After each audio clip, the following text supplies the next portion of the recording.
From funding your child's education to owning your dream car or home, we all have various financial goals. In this video, we will navigate the journey towards realizing those goals. Hello everyone, Vidya here and welcome back to Finance Talks TV.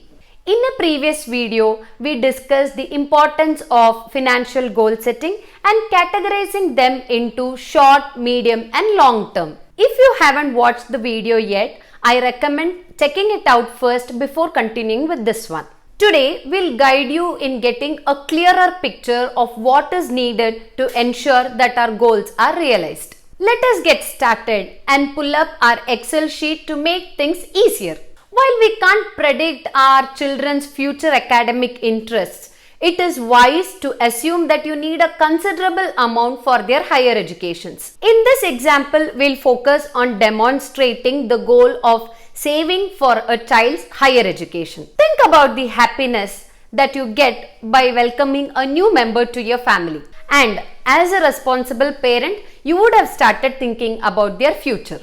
Let us say that you were recently assisting your uncle in finding a suitable college for your cousin, and you have learned that a graduate program today costs around 15 lakh rupees.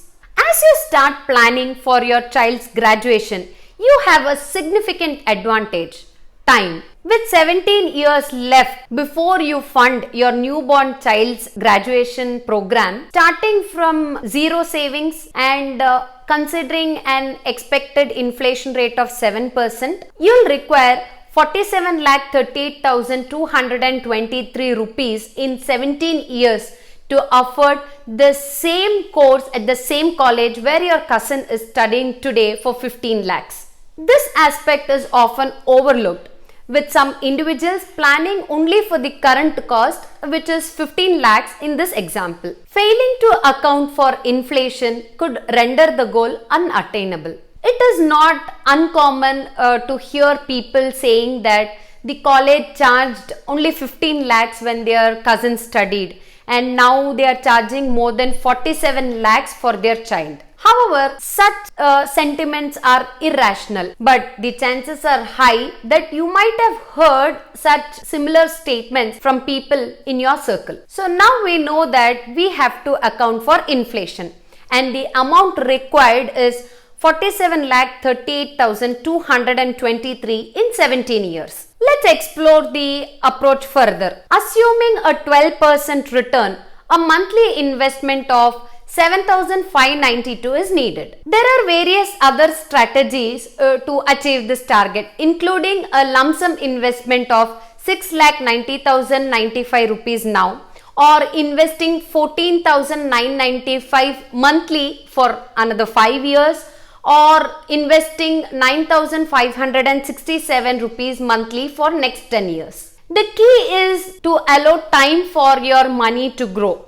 The longer you allow your money to stay invested, the lesser you need to invest. Each option could lead to the goal of 47,38,223 in 17 years at a 12% growth rate. For many of us, a monthly investment of 7,592 is a comfortable option.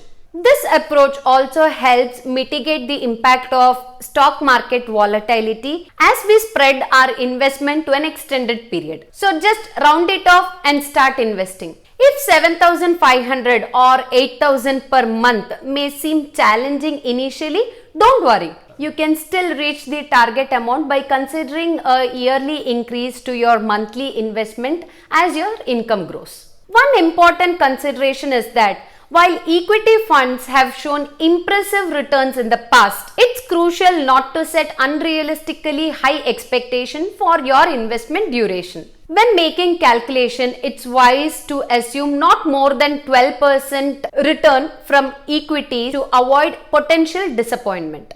While your portfolio may yield returns higher than 12%, it's always better to err on the side of caution. More money is never going to hurt. A 10 lakh car can be bought if you had 11 lakhs in your account. But what if you had 9 lakh in your account? It will put you in a difficult situation, isn't it? Therefore, it's wise to set realistic expectation for your investment for financial stability and to avoid unnecessary risk. Another crucial consideration is adjusting your investment based on the time remaining to achieve the goal. For instance, in this scenario where we discussed a 17-year timeline, you might begin with a 100% equity allocation and gradually reduce it as the goal approaches. But if your goal is just 8 years away, you might start with an 70% equity allocation and 30% debt. And again, de-risk the portfolio as the deadline approaches. It's essential to align your return expectations with these adjustments to ensure that you have sufficient fund to meet your goal when the time comes. For us personally, we have kept around 10% return expectation while planning for our child education goal. In our future videos, we will discuss topics like asset allocation, de-risking, portfolio rebalancing for more comprehensive understanding. Please download the free Excel sheet available in the description below and use it for your financial calculations like your child's education, marriage goals, etc. I hope this video has provided you with valuable insights on planning your financial goals and determining the required investment for their realization. If you found this video helpful, consider subscribing to our channel and sharing it with your friends. Stay tuned for more informative videos on this channel. Until next time, may your money glow brighter each day.